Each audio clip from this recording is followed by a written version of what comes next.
¿Qué tal? ¿Cómo están? Bienvenidos a un nuevo Consejo Económico. El día de hoy nos acompaña Josué Álvarez, él es director del Centro de Investigaciones Económicas y Políticas Sectoriales y Sociales aquí en la Universidad San Ignacio de Loyola. Josué, bienvenido nuevamente. Hola, Augusto, gracias por la invitación. Vamos a hablar de los temas ambientales hoy. Exacto. ¿Los impuestos sirven realmente para mitigar los efectos de la contaminación? Sí, bueno, en teoría económica nosotros podemos ver de que tenemos un procedimiento para poder definitivamente mitigar estos impactos de la contaminación.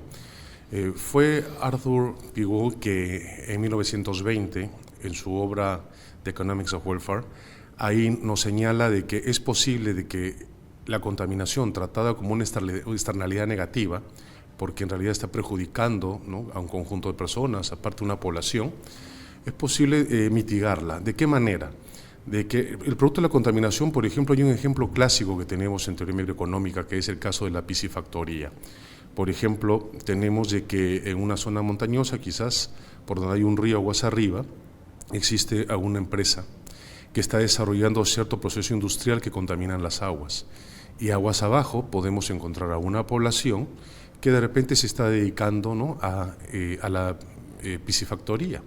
Entonces, ¿qué podemos observar aquí? De que esas aguas contaminantes, ¿no?, de producto de esta industria, en cierta altura, es que está ocasionando este daño ambiental a las aguas del río y por lo tanto puede también ocasionar a que o muera la especie, ¿no es cierto?, que está en producción por esta comunidad, o también puedan ocasionar ciertas enfermedades, inclusive a la especie.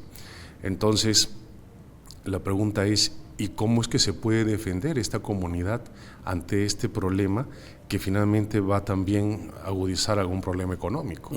Entonces, la única manera es ver, ¿no es cierto?, medidas de poder frenar esa contaminación. Entonces, ¿de qué manera podría hacerse? Quizás, en primer lugar, reduciendo el volumen de la contaminación, ¿no? Porque la verdad es un poco más complejo decirle cerrar la empresa. Aunque hemos visto casos en que ha habido cierres de empresas, ¿no? Recordemos que en los pantanos de Villa, ¿no es cierto?, por allá por los 90s, había una empresa que estaba produciendo, en este caso, pastas, harinas, y estaba tomando, en cierta manera, las aguas, ¿no es cierto?, subterráneas, que en cierta forma se comunicaban con, por ejemplo, las aguas de los pantanos de Villa. Entonces, el Estado vio la manera de poder, ¿no?, colocar un freno a las operaciones de esta empresa e inclusive tuvo que cerrar la empresa. Pero claro, esos son temas un poco más radicales. Acá la idea, por ejemplo, es que ese daño ambiental que se ocasiona a una comunidad, a una población, pueda internalizarse, o sea, valorizar ese daño e internalizarse en los costos de producción de esta empresa que está contaminando, porque existen bienes que, es cierto, nos pueden servir para satisfacer algunas necesidades, pero para algunos, pero pueden haber otros miembros de la población donde se encuentren afectados y esos bienes producidos resulten perjudiciales para ellos, ¿no es cierto?, producto de la contaminación. Claro, entonces es ahí donde se le carga, digamos, estos costos a las empresas contaminantes. Exactamente, claro. Entonces, y estos costos, por ejemplo, pueden en cierta manera cuando de repente no puede traducirse directamente, en este caso, bueno, ninguna empresa va a decir, bueno, yo al 100% voy a asumir todos esos daños y voy a internalizarlos, ¿no?, dentro de mis costos. O sea, es un poco complejo porque en realidad el empresario no puede perder de vista, en este caso, su condición, su principio, en este caso de optimización, que siempre es maximizar su beneficio. Pero también estamos viendo que actualmente el mundo empresarial tiene que orientarse hacia el lado de la sostenibilidad. O sea, tenemos que dejar un poco el tema de repente solamente pensar, ¿no?, en una sola organización, sino también pensar en la comunidad, pensar en la población. Ese es el logro, ¿no es cierto?, hacia el camino de bienestar que podemos ir logrando como economías, no solamente economías de producción, sino también inclusive economías familiares, ¿no? Claro. Eso de la sostenibilidad es un concepto que cada vez cobra mayor importancia, ¿no?, en el desarrollo. Exactamente. Vemos de que cuando nosotros no tomamos acciones, por ejemplo, para frenar la contaminación, tenemos primero efectos hacia el cambio climático, ¿no es cierto?, uno de ellos. Además también podemos tener aires enrarecidos, de repente de oxígeno, producto de la contaminación ambiental. Podemos tener el problema de las aguas, ¿no es cierto?, también inclusive de los suelos, ¿no? Y vemos de qué manera van impactando a través del tiempo y cómo también las familias se van afectando. Claro, la idea es tener empresas que con tecnología puedan garantizar procesos sostenibles que no contaminen.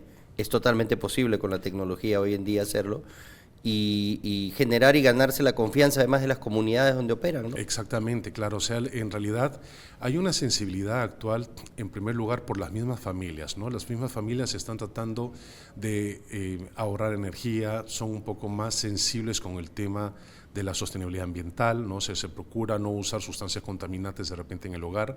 Las mismas empresas también, ¿no?, tratan de ser sostenibles en sus procesos productivos y además también evitar un poco los conflictos que pueden haber con ciertas poblaciones, Que ¿no? pueden llegar a generar un clima negativo, ¿no?, para el propio negocio, al punto de que puede también comprometerlo. Exactamente. Mira, el tema de la minería informal, por ejemplo, ese es un caso típico, no solamente porque está evadiendo, ¿no?, cierto, que el Estado pueda poseer ingresos a través de esta actividad económica, sino también hemos visto cómo, tanto en la sierra, en la selva sobre todo, vemos de que están dañando el medio ambiente, ¿verdad?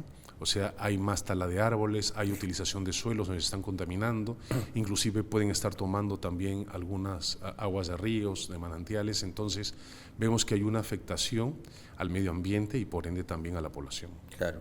Bueno, José, muchas gracias por haber estado con nosotros el día de hoy. Muchas gracias por habernos acompañado nuevamente aquí en el podcast, Josué. Y bueno, con ustedes será hasta el próximo Consejo Económico. Gracias, Augusto.